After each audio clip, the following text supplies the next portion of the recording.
Good morning from the old Five Notch farm. Unfortunately, it hasn't been a great morning.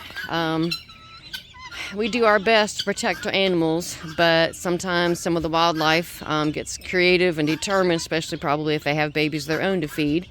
Our service dog, Kira, went off last night and shot down to the coop when Scott opened the door.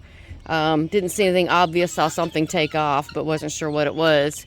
Come down this morning and there was carnage.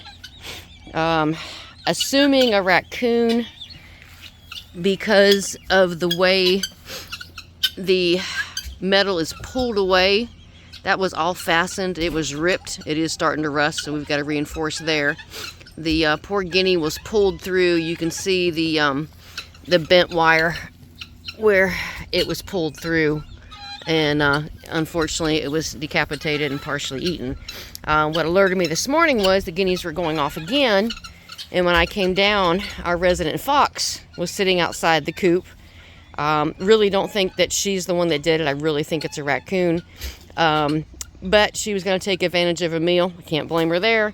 So we did take the carcass over to the woods away from the farm where we've seen her and her kits, and at least this one won't go to waste. It can be used by somebody. So even as hard as you try, you know, we bury our 2x4 welded wire in the ground so nothing can dig under.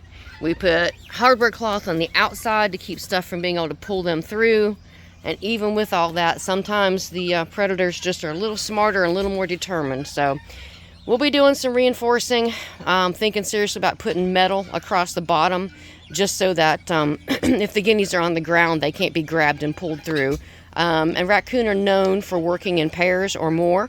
They will, they will run the prey around on the inside to run them to a corner where somebody else can grab it and pull it through. So I hate it. It's part of farming I really hate. It sucks.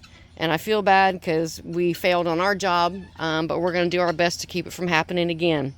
It's farm life, and a good friend of mine said if you have livestock, you're going to have dead stock. So unfortunately, it was that this morning. Everybody else is okay. They're in the coops and in the runs and just hanging out. So we're going to do our best to reinforce it this week and see if we can't keep everybody else safe.